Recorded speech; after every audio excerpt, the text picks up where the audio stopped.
Hi everyone, and welcome to another episode of Unpacking Possibility. I'm your host, Traci Stein, and as always, I'm so happy to be here with you today. And actually, today it's just going to be us, you and me. And I want to talk about something that maybe you can identify with because I think most people have had this experience before. And it's the mistakes people make when they want to be liked. Right? When you want to be liked and you feel maybe a little socially anxious or awkward. And I think that's happened to more of us actually over the last few years because we've spent so much time either alone or just with a few people. Our social distancing has changed the way we think about social interactions, and it might feel a little bit rusty as we step back into the in-person world of socially getting together with people. It's always different too when you're interacting with people who are people you know well versus people maybe you don't know well or you don't know them at all, really. And maybe you're at something for work or you're at a social function, but it can really bring up unexpected awkwardness and anxiety for people. And again, so many of us have had more of our interactions be Zoom oriented or, otherwise virtual or with a select and smaller group of people. So if you notice that you've been feeling a little bit rusty getting back out into the world, please know that you're not alone. And again, today we're going to talk about the more common mistakes, about 7 of them, that people make when they're feeling a little rusty or awkward and they really want to make a good impression. And then we'll talk about some things you can do to feel better and do better. Okay, so let's jump right in. Regardless of what the type of social setting is, you may find that you are speaking with people either, again, you don't know that well or at all, or, for whatever reason, maybe you're a person who's pretty introverted and now you've spent even more time alone, right? So what do? If you're feeling awkward, one thing that people often do is they overtalk, right? So they will be in conversation with someone, again, an acquaintance, a friend, doesn't matter, and they'll be talking without listening, right? It can feel like compulsive over-talking. And you'll notice this because if you step back, you'll say, okay, what percentage of this conversation was I talking versus listening in a really engaged way? And again, it can be driven by anxiety or rustiness. If you're like me and you have that kind of ADHD brain, and I'm not exaggerating, it's true, it's a family trait, you might find that your mind is kind of really a little bit all over the place sometimes, where you're noticing 10,000 things instead of the 2 things you really want to be focused on, like the person in front of you. Your mind can feel like it's moving a mile a minute. And so if you're doing number 1, the over talking and the talking without listening, which I'm kind of combining, it's just something worth noticing. You're probably going to reflect more after unless someone says, hey, I was just trying to tell you about this. But pay attention. Again, none of these things are the end of the world because they're all things we can change, and no one's perfect and you don't need to be either. So if you find your anxiety rising right now as I talk about this, it's okay and just breathe, right? We'll get through this together.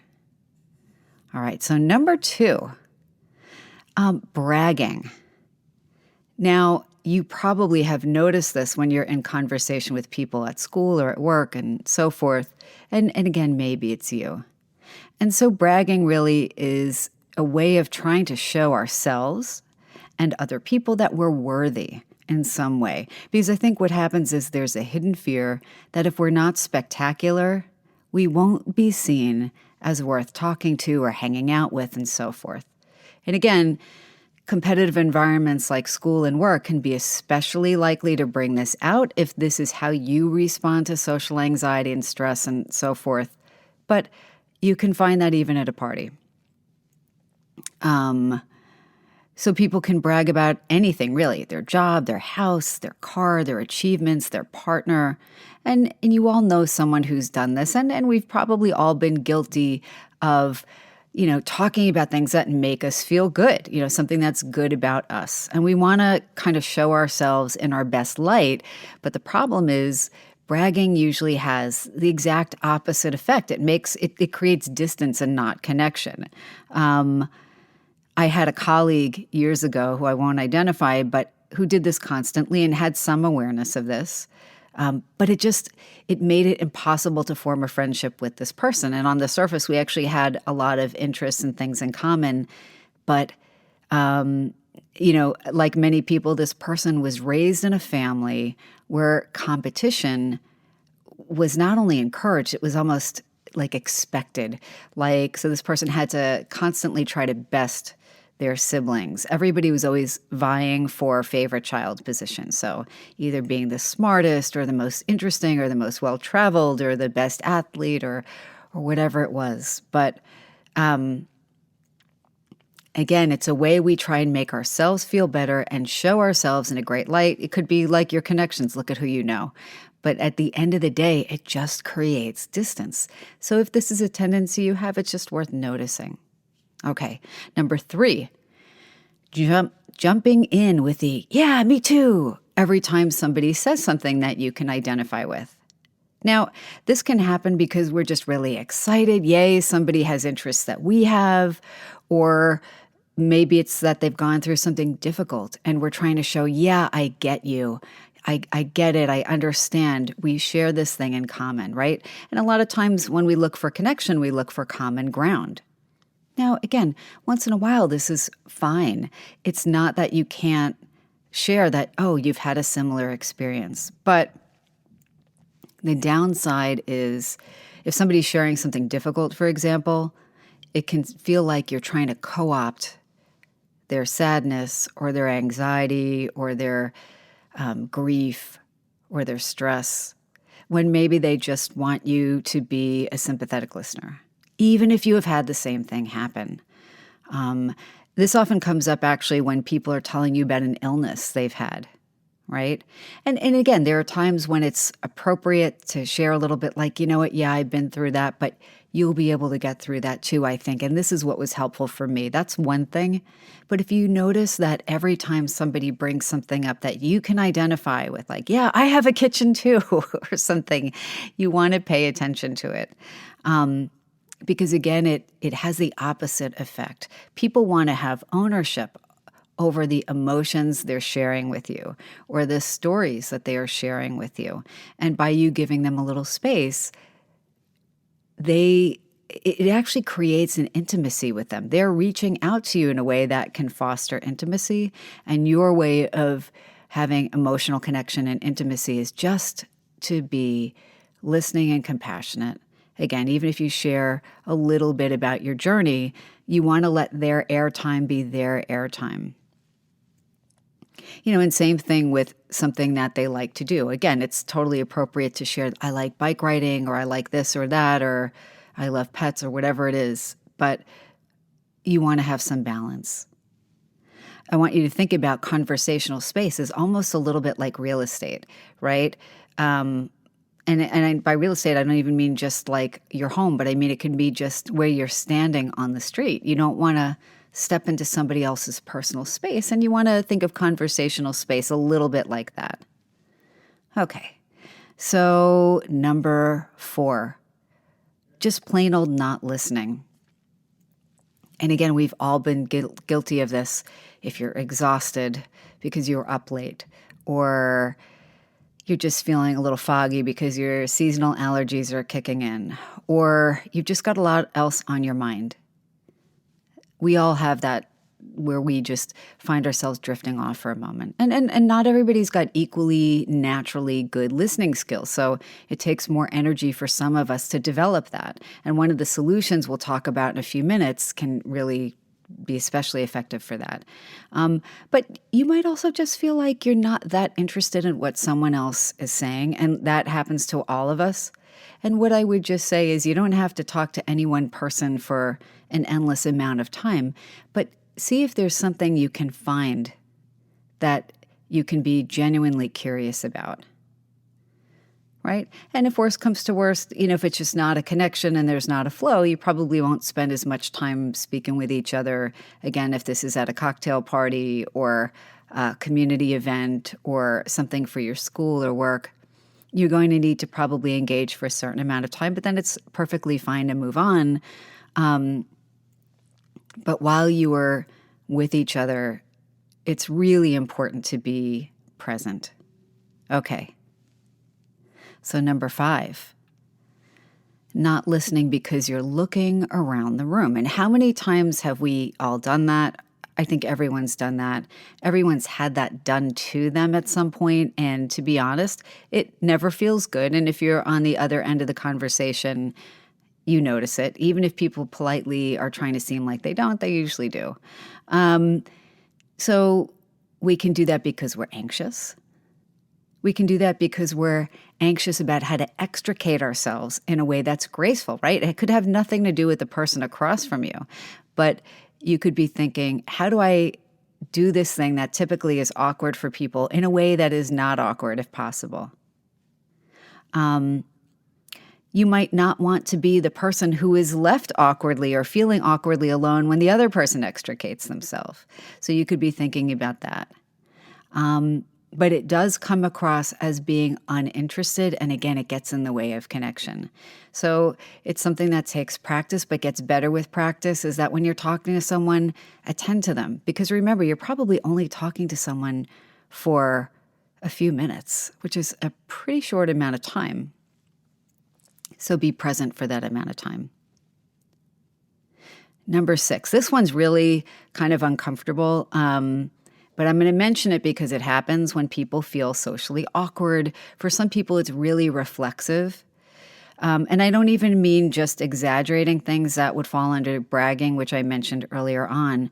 But number 6 is making stuff up. So just creating something that isn't true. And I don't think this is something most people do, but I think some people do it because they wish it was true, and maybe they've been thinking about something to the point that it feels like it is and it's not. But this actually is something that goes a little beyond that. I'm going to give you an example. So years ago, I'd gotten a job that I was happy about, but I actually kind of like to be private about a lot of the things that I've got going on, and maybe that's the more introverted part of me, but. And it realized that this was very triggering for somebody else. Having nothing to do with their capability or not, it just was something. This is somebody who tends to be more competitive generally. And competitive not in the healthy competition way, but in the way of, if I am not the best, then I don't even exist. Or, the only way I can feel okay with you is to best you, to be better than you, to be more XYZ, successful, this, that, the other thing.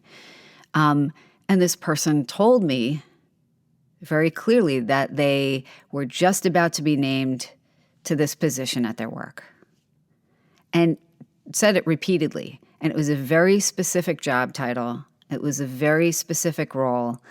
And they mentioned it multiple times. And I said, oh, that's great. I'm happy for you. And actually, this is, I actually feel bad for this person because this must have been incredibly painful for them. But not only did they not get that title, they actually got kind of, ushered out of their job. So I remember that they felt so strongly that they had to create this reality in which they had this promotion, and to make sure I knew it. And it wasn't true. And it was, in fact, the opposite of what was happening. But that creates distance, right? And the thing is, this person probably has no idea that I wouldn't have needed them to have this job for me to think well of them. It wasn't even on my radar. Because, for most of us, if you think about it, we're mostly more concerned with what's going on for us in our day-to-day lives than whether somebody else is checking off every box on our list, right? Because their stuff is their stuff and our stuff is our stuff. So this is something, if you tend to do it, you definitely should consider seeing somebody about it, because you don't need to do it to be worth something. And it can take more to work through it, but you can. And number 7, what happens sometimes if people want to be liked and they're feeling anxious, or they feel awkward, or they feel unskilled, and maybe especially if it's been a long time since they've gone out and done anything socially for a while, is they just avoid it, right? So either they only hang out with a few specific people who make them feel perfectly safe and comfortable, or they just avoid going out altogether. So they get invitations to things, and maybe they say yes, and at the last minute they cancel. Or maybe they just say no right off the bat.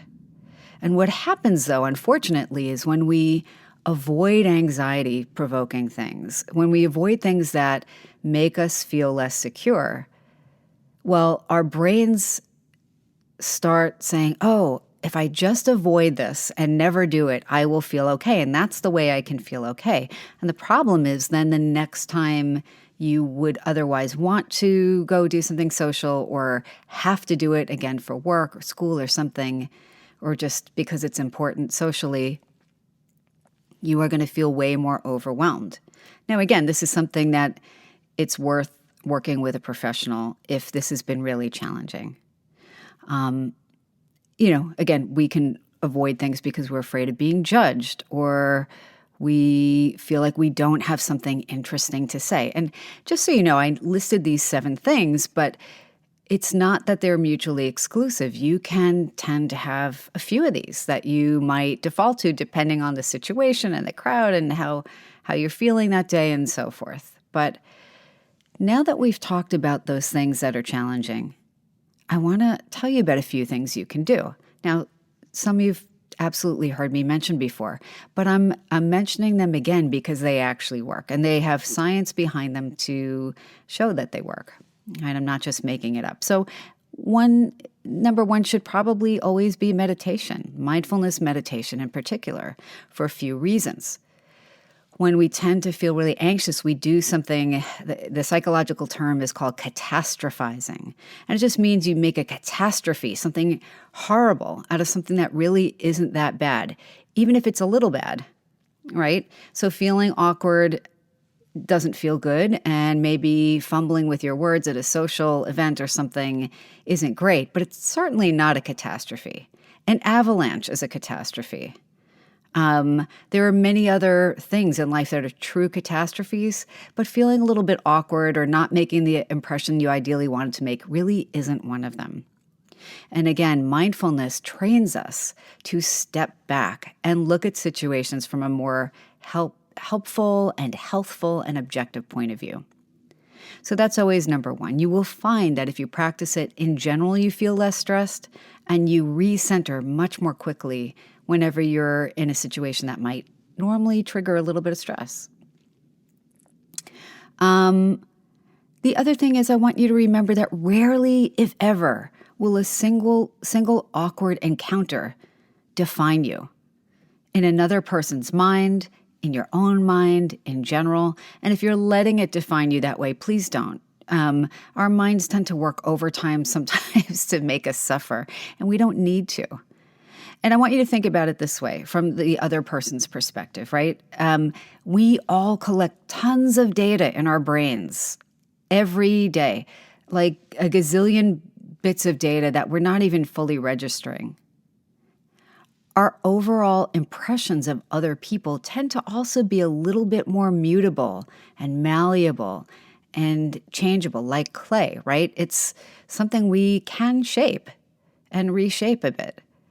So, look, you might feel that you have a super awkward encounter with somebody and it never really feels quite natural with them. And you know what? Okay, it's not the end of the world, because you're going to meet thousands and thousands of people in your life, whether you realize it or not. And again, most people are much more focused on their own stuff and how they come across than they're focused on you. And the people who need to really nitpick and find a way to judge you negatively no matter what you do, you know what? That's probably not the best place for you to invest your energy, because most people actually aren't like that. And what a great thing that is. But again, people aren't thinking about us as much as we imagine they are, right? They have so many other things to focus on, just like you do. So breathe and recenter and let it go. The other thing you can do is keep interacting with people. Again, the more you do this, the easier it gets. You do get desensitized to anything stressful if you keep doing it.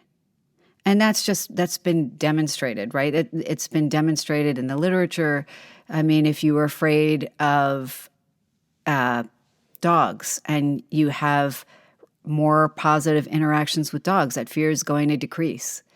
If you have a fear of public speaking, after giving a number of talks, the fear really does go down. And it may or may not ever completely go away, but you'll find that over time, everything becomes more tolerable, the less rare it becomes for you. So actually, the antidote is the thing that scares you. For this and many other things, get out there, keep socializing, just observe, just notice what you notice. Life is to be lived. It's all a journey of learning for everybody, not just you.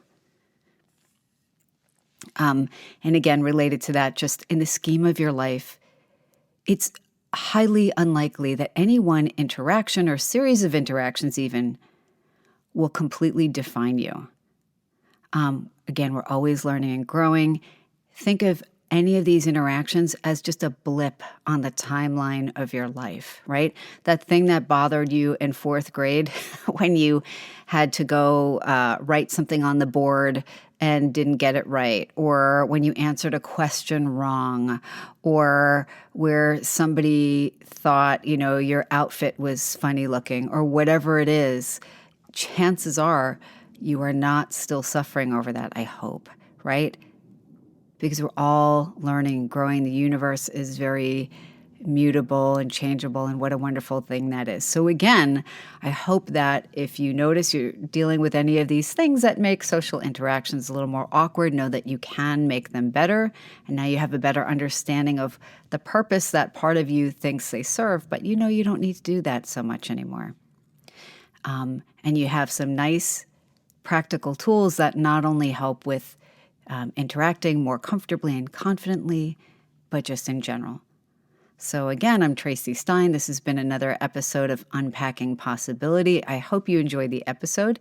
If you do, please remember to like, share, and follow.